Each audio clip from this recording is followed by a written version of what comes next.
नमस्कार. आज मी ह्या चॅनलद्वारे आपल्याला रिव्ह्यू नाही करणार तर एक बातमी देणार, जी बातमी काल वाऱ्यासारखी सगळीकडे व्हायरल झाली. टोरेस नामक कंपनीवर कोट्यवधींचा घोटाळा केल्याचा आरोप होतोय. गुंतवणूकदारांना आम्ही लपून फसवून करण्यात आली. टोरेस कंपनीवर गुन्हा दाखल करण्यात आलाय. मोजून एक खडा खरेदीवर आपल्याला 6% परतावा देण्याचा आमिष कंपनी दाखवण्यात आला. गुंतवणूकदारांचे 13.48 लाख घेऊन कंपनीला त्रास झाला. टॉरस नावाची कंपनी आहे ज्यानं बऱ्याच लोकांना गंडा घातलेला आहे, अशी बातमी सर्वत्र पसरली गेली. काय आहे यामागचं सत्य?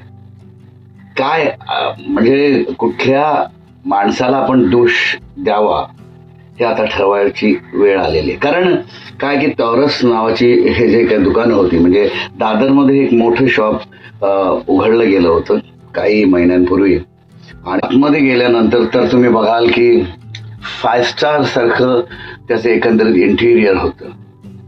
अशा या टॉरस कंपनीनं बऱ्याच लोकांना गंडा घातला अशी ओरड किंवा असा आरोप केला जातोय.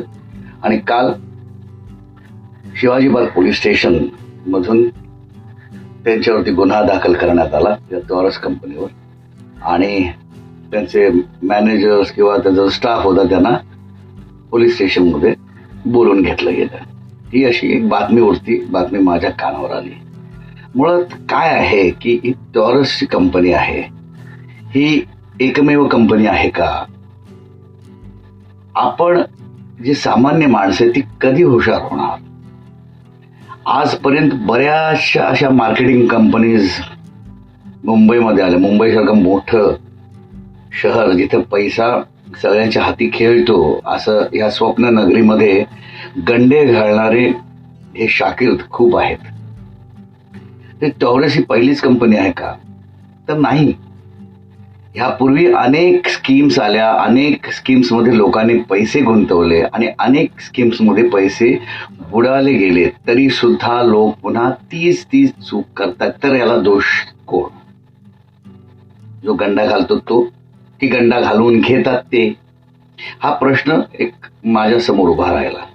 तर चला मी तुम्हाला सांगतो टॉरस या दुकानाबद्दलची माहिती, कारण मी स्वतः याच्यामध्ये गेलो होतो. तर काही महिन्यापूर्वी माझा एक मित्र मला भेटला आणि त्याने मला सांगितले, अरे जर इकडे अशी स्कीम आहे, चल जाऊया. मी म्हणालो चला जाऊया. तर मी दादरच्या या स्कीम इकडे गेलो आणि पाहिलं तर जबरदस्त एक्सटिरियर होतं. आतमध्ये गेलो तर आलिशान असं एक शॉप होतं, ज्या शॉपमध्ये अनेक प्रकारचे खडे, सोनं किंवा अशा टाईपचे सोन्याचा मुळामा दिलेले काही वस्तू होत्या. वस्तू इन द सेन्स सोन्याच्या वस्तू. खूप छान, म्हणजे बघितलं की तुम्ही इम्प्रेस व्हालच. तर तिथे अशी स्कीम होती की तुम्हाला इथे 6,000 रुपयाचं एक सोनं घ्यायचंय आणि तुम्ही जे पैसे भरता ते पैसे तुम्हाला रिटर्न्स मिळतात. पण तत्पूर्वी तिथे तुम्हाला जर ह्याच्यामध्ये काम करायचं असेल तर तुम्हाला ते काम इथे शिकवलं जातं आणि तुम्ही तसं ते करायचं, म्हणजे तुम्हाला पर्सेंटेज मिळणार. तो एक 1-1.5 तासाचा जो सेशन होता तोही मी अटेंड केला. आणि अटेंड केल्यानंतर तिथे हे काय आहे एक्झॅक्टली, तर मॉझनाईट नावाचा एक खडा आहे, एक दगड आहे, त्याच्यातून बरेचसे खडे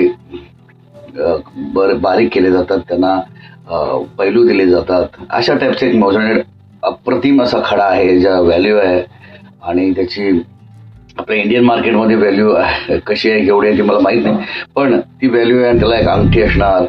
तर अप्रतिम असं त्यांनी तो क्लास घेतला 1 तासाचा. मग त्याच्यानंतर तुम्हाला गिफ्ट दिलं जातं, एक वाउचर आणि त्याचबरोबर ती अंगठी ज्याच्यावर मोझनाईट खडा असतो छोटासा. ती अंगठी चांदीची असू शकते आणि म्हणजे होती चांदीची इन द सेन्स त्याला स्टील असं चांदीचं एक कोटिंग आहे, अशा टाईपची ती अंगठी होती. आणि ते कार्ड दिलं जातं ज्याच्यावर तुम्हाला 2,000 रुपये डिस्काउंट आहे जर तुम्ही घेतलं तर. मग 6,000ची गोष्ट तुम्हाला 4,000 रुपयात मिळणार जर तुम्ही ते कार्ड दिलं तर. म्हणजे एक अंगठी तर तुम्हाला फ्री मिळालेलीच आहे, तुम्ही तो क्लास केल्यामुळे. मग तुम्ही गेलात आणि मग नंतर तुम्ही जर घेतलं तर ते 4,000 रुपये तुम्हाला आवडणारी गोष्ट, मग ते सोनं असेल छोटंसं मुलामा दिलेलं किंवा ते खडा असेल. खडा तर बरेच कॉस्टली आयटम्स पण होते तिथे, नाही असं नाही. आणि मग ते तुम्ही जर घेतलं, मग 4,000ची वस्तू जर तुम्ही घेतली की तिकडे एक बाउल आहे, त्या बाउलमध्ये अनेक अशा अंगठ्या किंवा असे पॅकेट्स होते. त्याच्यात तुम्ही हात गेले लकीली तुम्हाला ती त्याच्यामध्ये अंगठी येईल, त्याच्यात मोजण खडा असेल किंवा सोन्याची अंगठी मिळू शकते. असं सोन्याची अंगठी पर डे एका विजेत्याला मिळायची, भाग्यवंताला. अशी ती स्कीम होती. आणि मग ती मिळाल्यानंतर तुम्ही ते 4,000 रुपये भरून ते घ्यायचे आणि मग तुम्ही मेंबरशिप मिळवलीत की मग ते पैसे तुमचे जे पैसे 52 आठवडे काहीतरी आहेत, असं काहीतरी होतं की ते आठवड्या एक्झॅक्टली मला आता आठवत नाही, तर त्यानुसार तुमचे 5% प्रमाणे तुम्हाला ते पैसे मिळत जाणार 52 आठवडे. म्हणजे तुमचे पैसे तुम्ही टाकलेत ते तुम्हाला रिटर्न त्याच्यावरती प्लस तुम्हाला तो व्याज मिळतं 52 आठवडे. म्हणजे बघा तुम्ही, आणि त्यात तुम्ही जी घेतलेली वस्तू ती तुम्हाला फ्री आहे. अशी आमिष जेव्हा माणसाला दिसली तेव्हा माणसाने ही तुडुंब गर्दी करायला सुरुवात केली. माझ्या मित्राने मला सांगितलं की बाबा तू इथे इन्व्हेस्ट कर. तर मी म्हणालो नाही, मला काय हे खरं दिसत नाही, कारण अनेक अशा स्कीम्स आल्या, हे मार्केटिंग आहे. म्हणजे मी त्याला म्हणलो की बघ, हे बेसिकली ह्या मालकाने कंपनी ओपन केलेली आहे आणि ती कंपनी जी आहे त्याचा स्टाफ तर आहे, पेड स्टाफ, त्याला पण कमिशन असतील त्या स्टाफला. पण आपल्याला आपण पैसे घेऊन आपण माणसं मिळवायची, म्हणजे आपण त्याच्यासाठी काम करायचंय का, तर आपल्याला ती कमिशन मिळणार. मग आपण कोणाला गुंतवणार? आपल्या मित्रांना, आपल्या नातेवाईकांना किंवा आपल्या परिचय लोकांना. त्यांना आपण ॲश्युरन्स देणार की नाही जबरदस्त मला पैसे मिळतात, तुम्हालाही मिळतील. आणि तसे पैसे मिळालेही काही लोकांना. असं नाही की कोणाला पैसे नाही, ते कमिशन चांगलं मिळालं म्हणून लोक आणखीन धावले. सोनं फुकट मिळतंय किंवा तो मॉझनाईट खडा जो आहे, जो हिऱ्याच्या दर्जाचा आहे, हे सगळं माहीत असताना लोकांनी मग तिकडे गर्दी करायला लागले आणि लोक खरेदी करायला लागले. तर मुद्दा असा की मग मी मित्राला म्हणलं की नाही मला काय हे पटत नाही. तो काय मूर्खासारखं, एवढे पैसे पण रिटर्न होत आहेत, तू घे ना, काय आपल्याला असं साईड इन्कम चांगला. म्हणून मला असं साईड इन्कम नको आहे. आणि मी काय गुंतवले नाही. दिवसामागून दिवस गेले, लोकांना पैसे मिळत गेले, लोक इन्व्हेस्टमेंट करत गेले. तेच मित्र मला परत भेटले, अरे तू कर, मी आत्ता एवढे कमवले तेवढे कमवले, तूही कमव. मी म्हणाल नाही, मला काय त्याची आवश्यकता नाही वाटत, मला तो अजूनही झोल वाटतो असं म्हणालो मी. आता तो झोल होता की नाही हे आता ते समोर येईलच सगळं, म्हणजे तसं आलेलं आहे. म्हणजे आपण आरोप करू शकत नाही किंवा काय, आता काय सत्यता आहे ती आपल्याला नंतर कळेलच. त्यानंतर काही महिन्यानंतर एक माझ्या मैत्रिणीचा फोन आला, अरे मी एक तुम्हाला स्कीम सांगते. मग तिने त्या टॉरसबद्दल मला सांगितलं. मी त्याला सांगितलं मी आधी ऑलरेडी गेलेलो आहे, मला ते नाही सर मी गेले होते, मी तिकडे खरेदी केली आणि मी त्या बाउलमधून अंगठी काढली तर मला सोन्याची अंगठी मिळाली, 40,000 रुपयाची अंगठी मला मिळाली, माझे पैसे वसूल झाले, खुश झाली, ते अमुक झालं. टाका पैसे येतील. मला नको, मला नको आहेत ते, नाही मला, मी नकार दिला. आणि काल जेव्हा ही बातमी व्हायरल झाली तेव्हा मी तिला फोन केला, तर ती म्हणाली की माझे पैसे मला रिटर्न आले, पण माझ्या बहिणीचे 1,00,000 रुपये गुंतवलेले आहे. असा काही कालचा किस्सा घडला. आणि कालची जी बातमी व्हायरल झाली ते सगळीकडचे जे आउटलेट्स होते तिकडे लोकांनी गर्दी केली. त्या तिकडच्या मॅनेजर्स त्यांना पोलिसांनी अरेस्ट केले. पण विचार करण्याची गोष्ट आहे, मध्यमवर्गीय माणसं यामध्ये फसली जातात, कारण त्यांना पैसे जास्त इझिली मिळतील अशी एक हाव असते. या महाभागाने खूप हुशारीनं जबरदस्त प्रेझेंटेशन करून लोकांना जे काय आपल्याकडे आकर्षित केलं आणि काही लोकांना रिटर्न्स दिले. त्यामुळे इथे हुशार लोक म्हणजे मराठी माणसं खास करून किंवा आपले इतर धर्मीय यांची, म्हणजे दादरला इतर धर्मीयांची खूप गर्दी व्हायची. असं ऐकण्यात आलं की लोकांनी लाखो लाखो रुपये टाकलेले आहेत. जेव्हा कॅशने तुम्ही डिलिंग करताय हे चुकीचं नाही का? लाखो रुपये तुम्हाला एकतर ऑनलाईन ट्रान्झॅक्शन करा. तर हे जे सगळं आहे घोळ त्याने बरोबर हेरलेलं आहे की ही माणसं पैसे आणून टाकतात आणि अशा टाईपने फसतात. तर याला दोष कोणाला द्यायचा? सरकारने काय करायचं? पोलीस यंत्रणेनं काय करायचं? तुम्हाला कळत नाही पैसे किती गुंतवायला पाहिजे, कुठे गुंतवायला पाहिजे? चांगले स्कीम्स आहेत, सरकारी योजना आहेत, तिकडे गुंतवा. पैसे थोडेसे कमी मिळतात पण ते सेफ असतात. हे सगळं मला सांगण्याचं कारण हेच आहे की इझी मनीकडे जाऊ नका.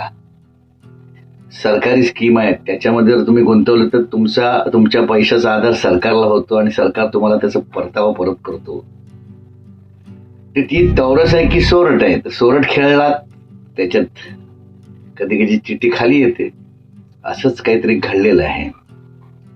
तेव्हा मित्रांनो, या तोरसचं काय होणार आहे, ज्या लोकांनी गुंतवणूक केली त्यांची आज मानसिक स्थिती काय आहे हे आता आपण जाणू शकतो. पण काय होणार आहे या तोरसचं पुढे, कशी त्याच्याबद्दल पोलीस यंत्रणा काम करणार, पोलीस यंत्रणा आपले काम नक्कीच करणार, प्रश्नच नाही. तुम्ही तुमची सतसत विवेक बुद्धीचा वापर का करत नाही?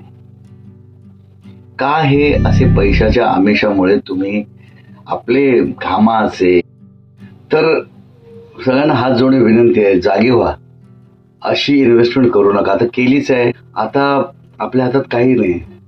खरोखरच हा गफला आहे का, की काही अडचणीमुळे हे सगळे प्रॉब्लेम्स क्रिएट झालेत? हे याचं सगळं उत्तर आता आपल्याला काही दिवसात मिळणार आहे.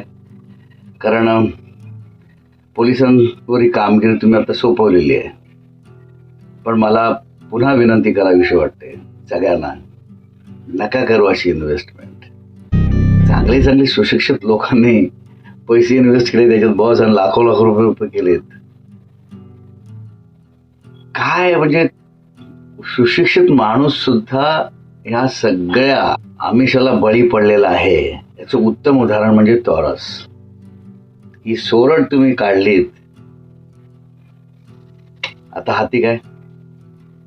तेव्हा मी सगळ्यांना पुन्हा विनंती करतो, आता जे झालंय त्याला तर सामोरे जा, पण ते होऊ नये म्हणून काळजी नक्कीच घ्यायला पाहिजे.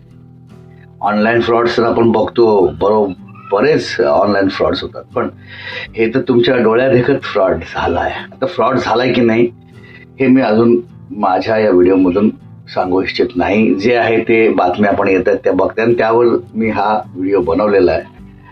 सो विचार करा, माझे चांगले मित्र आहेत, चांगले हुद्द्यावर असलेले लोक आहेत, त्यांनी पण इन्व्हेस्ट केली आणि बापरे, काल तर शॉकिंग न्यूज होते. आणि काय होतं, आपण मार्केटिंग करतो, आपण तिकडे जातो, आपण आपल्या विश्वातली माणसं आणतात, मग ते जॉब आपण फुकट करतो त्या कंपनीसाठी.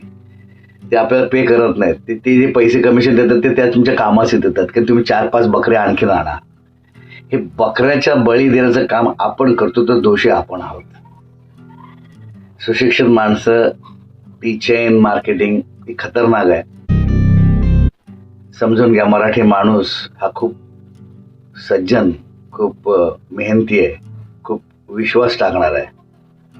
नुसतं मराठी माणूस नाही तर या दादरच्या आजूबाजूच्या एरियामध्ये जी काय लोकॅलिटी आहे, म्हणजे माहीम असेल, बँड्रा असेल, इकडच्या लोकांनी तर तुडुंब गर्दी केली होती दादरमध्ये. परवापर्यंत तर त्या दुकानामध्ये मारामारी होत होत्या, बायका आरडाओरड करत होत्या, भांडत होत्या, हमको चाहिए, हमारा नंबर है, आपका नंबर आ गया भाई. झालं. फार दुःख होतंय, बऱ्याच लोकांचे पैसे यात गुंतले गेलेले आहेत. त्यांना त्यांचे पैसे परत मिळावेत आणि हे जे काही प्रकरण आहे ते व्यवस्थित सॉल्व्ह व्हावं. लोकांनी याच्यातून सतर्क झालं पाहिजे, शिकलं पाहिजे. पण आता शिकण्याची वेळ गेलेली आहे. मुळात नुकसान हे भरपूर झालेलं आहे जर ते फ्रॉड आहे तर. पण बातम्या तशा झाल्या ते फ्रॉड आहे. सो माझ्या या व्हिडिओमधून तुम्हाला सतर्क करतो, आणि सतर्क नव्हे तर आता हे जे काही झालंय त्यात उत्तर काय आपल्याकडे नाही आहे. तर ज्यांनी पैसे गुंतवलेत त्यांना माझी नम्र विनंती आहे की आता तुम्ही मानसिकरित्या हलू नका, कंट्रोल करा.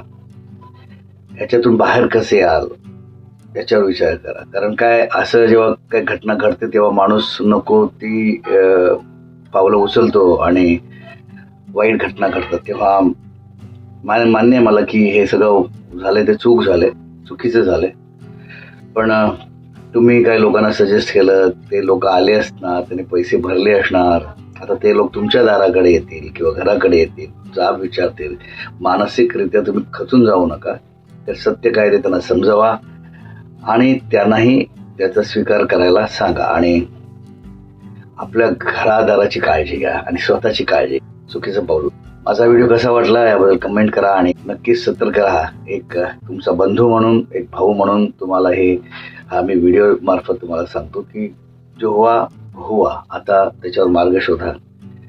आणि स्वतःला आणि स्वतःच्या परिवाराला सांगा. मी महाराष्ट्र पोलीस आणि पूर्ण यंत्रणेचे खूप खूप आभार व्यक्त करतो. Hats off to Mumbai police.